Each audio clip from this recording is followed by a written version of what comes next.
The outside of the house, we have the original marble, we have the original sandstone pillars. Those were restored this year. And the original mahogany front doors. Now, Rosie was very, very proud of her mahogany front doors. They were made of imported wood, very, very expensive. And this was an era where a lot of interior design was based on making things look like what they were not. Cheap woods painted to look like mahogany, and marble effects and that sort of thing. But these were solid, and she used to boast that Tommy Jeff in the White House, that was Thomas Jefferson, who she didn't think much of, did not have solid mahogany doors. Rosalie did. You'll notice the floors, you can see some of the floorboards have been replaced. The floors are made of pine. This was pine that was old growth. It was like a hardwood. Hard pine. Yeah, white pine, right. And they were hard pine. Hard pine, yes. And they would not be varnished. There is some varnish on some of the floors, but that's later. This wood would have been bare and swept probably with sand, which would have given it patina. And we have this sort of carpeting on the floor. They probably did have something like this, because this house is tremendously live.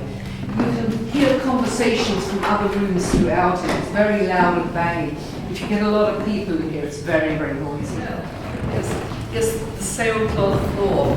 We've just had the salon restored. We always wondered about the paintwork in here, and paint analysis was done. There's a little exhibit there showing what the salon has looked like through the decades.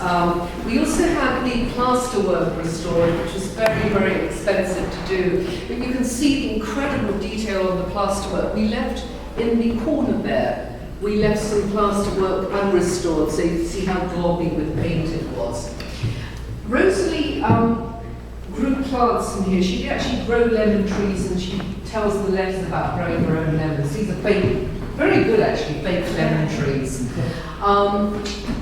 And this is the final stage of the restoration is to put a lamp in here, a hanging lamp, and also replace the floor cloth. This is canvas. Gentlemen, they just sent this for on ships and brought it to ships. And we have a little piece of the original floor cloth, which actually is quite revolting, but there's also a reproduction of what it really should look like. And it's meant to look like a carpet. I mean, the beauty of this kind of floor cloth is that if you get tired of it, you can replace it relatively cheaply. There's a very nice description from the 18 teens of a visitor who came in the summer and described how hummingbirds would fly in and out of the room, and sweet-smelling plants grew in pots. These are triple-hung windows, and you could in fact have them open right up. And of course, hummingbirds would fly in. Probably also flies would fly in too, because this was a working farm, and mosquitoes, because you had standing water just over the way. The house is pretty much symmetrical front and back. And because there is a cannon outside, why is there a cannon? Well, it's actually really nothing to do with the house, but down in St. Mary's County, at low tide in the last century, somebody noticed there were these tubular items in the mud. And they were cannon from the Ark and the Dove from very early in Mary's history. And they were dredged up, and then they were presented to the historical sites in Maryland. So we have our very own cannon there, which is a wonderful thing to have, although it's actually nothing to do with the house. This is storage of possibly some valuable things. We have a wonderful creak in the door. We also have two teapots there, a green and a black teapot, which belong to Rosalie, as to the botanical plates and the silver spoon. This little item here is a tea caddy. I'm going to show you a picture of it opened up. This actually probably would have been in display in the drawing room. Tea was imported, very, very expensive, very valuable, hence the lock. And this particular one has two chambers, so you can mix the tea. That's it without the chambers. The rest of the china here is china from China. Vast amounts of this were traded to Europe and to the New World. This is the everyday china. This is a Calvert pattern china. This dates actually from after Rosalie's time, but we have a huge amount of it. It's blue willow, right? That's what they call it? Yeah. Blue willow. Blue willow, yes. Yes. And this is your dishwasher, Federal era style, used a pretty nasty soap and pumice and brushes. So let's go and look at the drawing room now, if you'd like to follow me, please. Some analysis done on the walls, and where the tape, the blue tape is there, you can see a sort of shadow of a pattern, which we believe was a fleur-de-lis wallpaper. Now this would be entirely appropriate for Rosalie, since she was pretty much of royalist persuasions. And, you know, at some point, I don't know when, it would be wonderful to have that restored. But this was where Rosalie would have done her entertaining. This is particularly where she would have entertained female guests, where the ladies would have withdrawn to while the gentlemen told rude jokes and drank themselves silly after dinner. And we're set up with a punch bowl here for entertaining. We know Rosalie owned a piano. That is an American-made piano. It's a square piano. And there were companies like Broadwood's in England which were exporting pianos all over the world. There was actually a Broadwood agent in Baltimore, I believe, around this time. But we don't know what sort of piano she did have. The piano store is from England, from the period. We also have... when you say period, what? Federal era, first, yes. 30s and 40s? Teens and 20s. Teens. Yes. Oh, sorry, now. We have two china figurines also from England. The little table over there is a games table. It flips over and it can become either a backgammon board or a chessboard. The painting over the fireplace is a reproduction of one of Joseph Stier's collection. It's by Van Royal the Younger, Noah's Ark, and that particular painting, we know where it is. It's in the Getty Museum in Los Angeles. The problem with his collection is, although he had an inventory, we have trouble actually identifying what those paintings are. We just recently discovered that some of the paintings had actually gone back to Belgium, and at the outbreak of World War II, those paintings had been given to the Crown to save them from being seized by the Nazis. Some of them ended up in Belgium, some of them ended up in London. That bench there has been restored. Again, it is a strange colour palette with the bright yellow. We know it has a pair, which is owned by a descendant of the Calverts who lives, I believe, in Colorado. And we believe they stood in alcoves by the front door because they fit the dimensions exactly. We would love to get the second one. The sofa is also a family piece. And the girondelles, which are the candlesticks on the mantelpiece, are family pieces too. The crystals are for decoration, and they are also to actually reflect light so that you've got more bang for your buck from the candle. And this room must have been quite splendid in its time. Many of the rooms have linen shades, which again is very common for the period. And one thing that is wonderful, I think, about this house is how much natural light there is in it. Because a lot of houses you visit, the proportions are smaller, the windows are smaller, you don't get the light. So it's very much in keeping with the Palladian ideals of light and proportion in space. Yes. So these floors, they finished these floors, huh? These floors were finished sometime in the 19th century. Probably some of these were Originally they didn't finish. No, they didn't. This room probably would have had waterfall carpeting in it as well. Were these original floors? I think most of them are. Usually you can tell the original floorboards are not particularly uniform. So it's particularly unpleasant sort of varnish. Okay. Excuse me, let me lead the way out and then when I'm ready.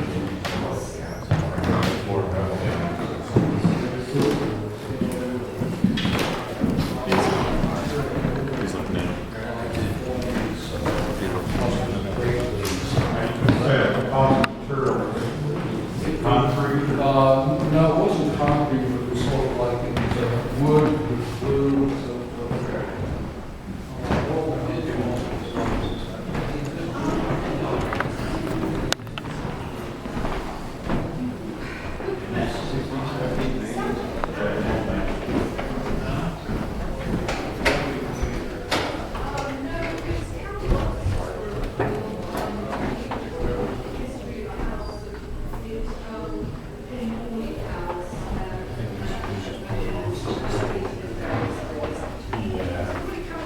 What was the reason they didn't want to finish it?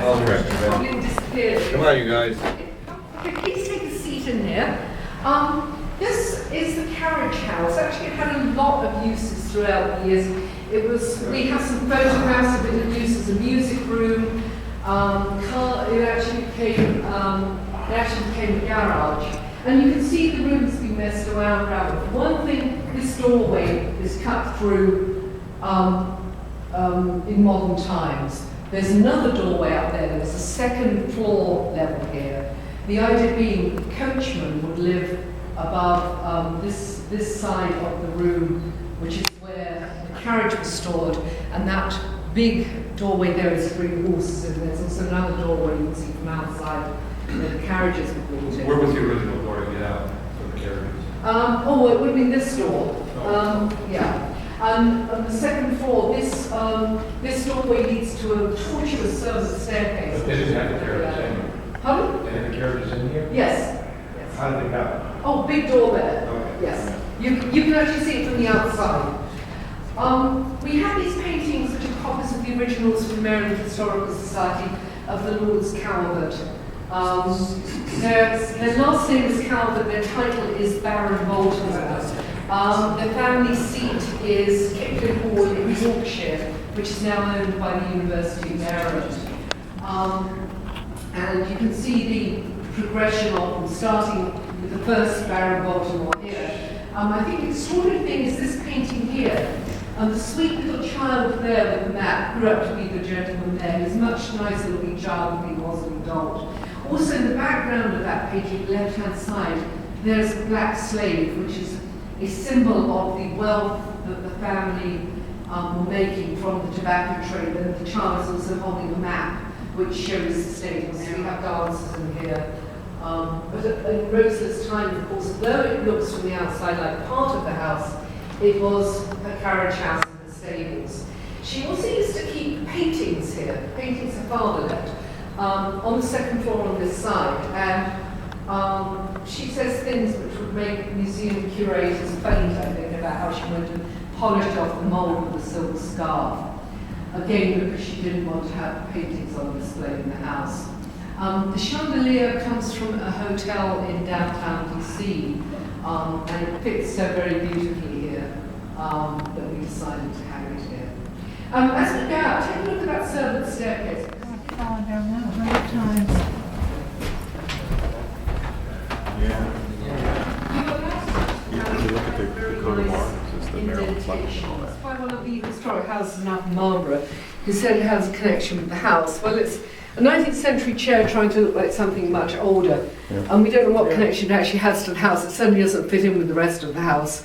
So it's kept in this room, where we also have some furniture that were donated to us by some early 20th century occupants of the house, who were among the number of people who absolutely defeated. I mean, if you can imagine living in this house without a large household staff, and without modern heating, air conditioning, and just trying to keep the place going. I mean, old houses need to be sort of cosseted.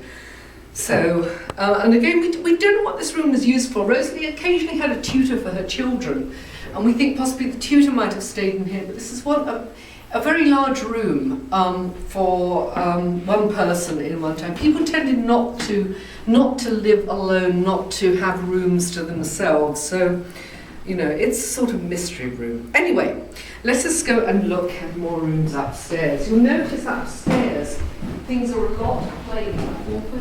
And there's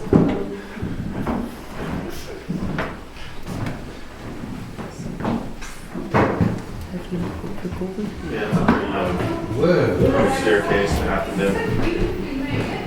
I like that. I like this football field. Wonder how many necks were broken on that one. Yeah. I'm not even sure now how they keep cobwebs off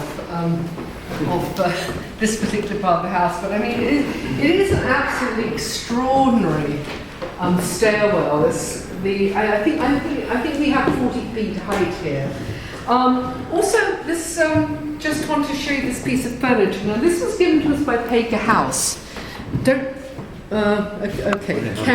Careful there. These are 200-year-old banisters. This is a clothes press. This was given to us by Baker House, which of course is where Rosalie and her family lived. It is Federal era, American made. A very hefty piece of furniture. You can see it comes apart. This was how people stored clothes and linens. They didn't hang clothes unless they hung them on hooks. To store things, they would lay them flat. You can see from the illustration here, there are drawers inside, and people would keep their linens and their clothes there with herbs to protect them from bugs. Exhibit of dolls.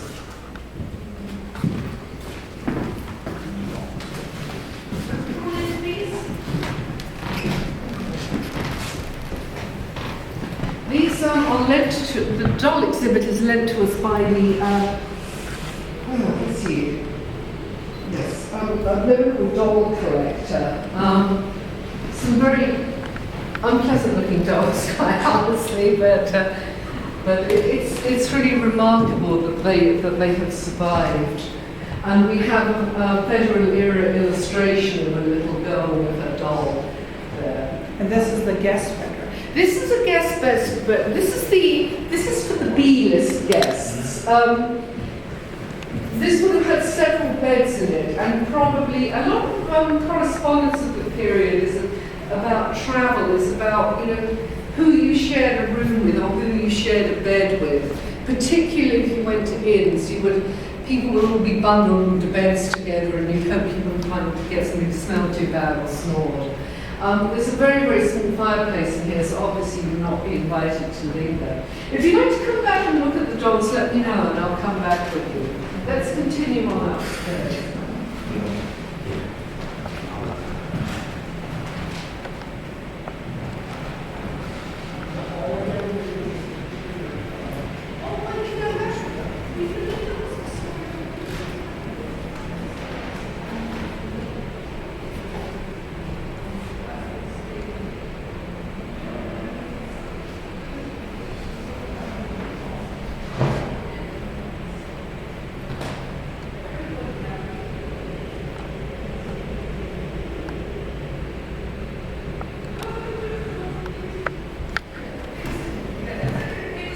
Question of taste, yes. So come on in. You don't have to worry about it. Now, the first thing you really notice about this room is its overwhelming blueness. Okay, think of this colour by lamplight or by candlelight. It's very, very pretty. Blue was a very fashionable colour in this period. Earlier in the 18th century, a couple of German scientists discovered a cheap blue pigment. Before then, you created blue by grinding lapis lazuli, so it was expensive. But blue was commercially available and marginally cheaper. So you get a proliferation of bright blue and bright greens and bright yellows in houses of this period. We had paint analysis done on this room, and it's found to be this bright blue. We also have the fake mahogany door there. That is originally a pine door, and the fake mahogany edging there too. So this is a replacement door or just? No, that's an original door, but it's been restored to look like fake mahogany. We have an alcove in the wall there, which suggests that a bed was there. This was, if you've ever been to Monticello, you'll actually see the beds built into the wall. It's very, very popular at the time. Now, when the paint analysis was done, they looked for a hole in the wall. They looked for any holes in the walls because those are very good indications of how rooms were used. If this had had a bed with a tester, that is, something sticking out of the wall to hang curtains on. There would have been a nice big hole up there, but they didn't find one. So this suggests there probably was, if this was used as a bed, which would be put in here lengthways, it did not have the sort of tester that was suspended from the wall. So we're doing research on that to try and find out what that's likely to have been. And this was her best guest bedchamber. This was for the A-list guests who do not have to share a room with a whole bunch of strangers. We're going to look at another couple of rooms now. These are rooms of Rosalie.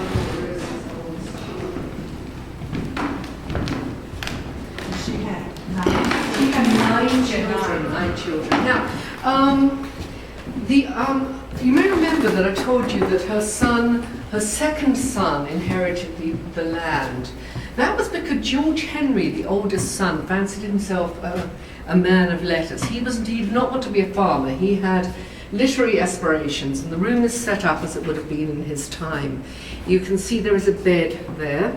There is also the instrument beneath the bed to tighten up the rope so that it doesn't sag. Notice this was the room that the eldest children would graduate to from the nursery, and this was the boys' bedroom with a fireplace and the girls' bedroom without a fireplace. This fireplace doesn't go down all the way, correct? No. It doesn't. Right. Yes. Right. Yes. Just here. Yes. We have some of his books here. He had a rather interesting career. He went to Europe. He met Wordsworth in Europe. He was actually thrown out of, where did he go? He went to Harvard, where he was expelled for revolutionary activities. And he went to Europe. He ended up living in Rhode Island, where he had quite a successful career. We have a little exhibit here of some clothing from a collection. That is a Spencer, which is like a little cardigan. You would need it because you didn't really wear much under these. It was like shift, stays, petticoat dress, cotton layers. and no fireplace. No fireplace, right? Yes. Yeah. It's all symmetrical outside, right? It's also much outside. You have 4 chimneys, but only one of them functions. So there's a chimney up there. not- Yes, right. Yes. Only one chimney would have had smoke coming out of there. She roams the house at night, doesn't she? I'm sure she does, yes. You know, we haven't actually seen any ghosts. Now and again we've seen someone downstairs. But I don't think Rosalie haunts it. I think Rosalie's just too pragmatic. Let's go into the bedchamber.